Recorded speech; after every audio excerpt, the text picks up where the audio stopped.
Right, so just a quick video for tonight. I've got a few problems with the MX5 out there that I'd like to share with you, and hopefully we can fix a few of them. So first of all, every time I start it up, it smells really rich.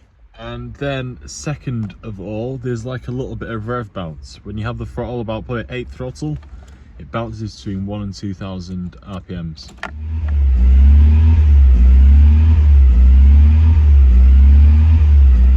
So to fix the sticky sort of throttle bounce, I've got a new throttle position sensor. And then to fix the rich engine situation, I've got a temp sensor. This runs the ECU. It goes right at the back of the engine. Here's a little test I did to prove that it's the throttle position sensor that is at fault. There we have rev bounce. Disconnect the throttle position sensor, and we no longer have rev bounce. Right, so a little bit of a problem here. The throttle position sensor won't come out unless because the throttle body is hitting the cam cover there. So we have to undo the end of the throttle body off the intake manifold, and hopefully it should make it a little bit easier, eh? Right, with a little bit of persuasion, this has just popped off, allowing us to get the offending throttle position sensor off.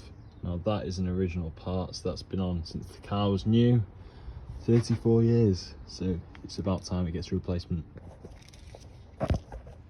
Right, I've got the throttle body back on. I've used some Loctite sealant here. Best stuff you can get. That it's quite expensive though, £10 a little tube, and it always goes off before you need to use it again. But now it's time to set the position. Now I've got my fluke multimeter here, I've got my feeler gauges.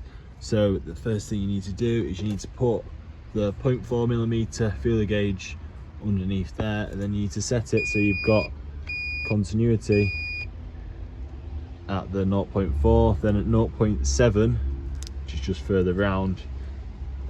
Yeah, you want open loop for that. Right, so with the 0.6 in there, we've got open loop, and then with the 0.4 in there, we've got continuity. And that is the idle problem there sorted. No longer got any rev bounce. And then the heat sensor is just located at the back of the engine there. I've already undone it, just unscrews. It sits underneath the coil pack there, and as you can see, it's very rusty. That won't be giving a good reading, will it? Just for comparison, here's the new one and here's the old one after a good wipe down. Very similar condition to the fan trip switch that I changed about a couple months ago, and that didn't work at all. So I'd be very surprised if this old part was given a good reading. Today's a new day. I've driven the car up to the garage, and as expected, it's driven faultlessly. There's just a few small little rattles that I need to sort out underneath. The under tray was loose at the front, and then some of the trims around the back wheel arch, but yeah, it's all sorted now anyway.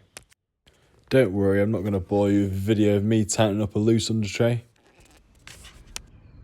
Yes, that was a bit of something different, just a little short sort of clip of me tinkering around with the daily driver. As always, thank you so much for watching. Don't forget to like, comment and subscribe, and we'll see you next time.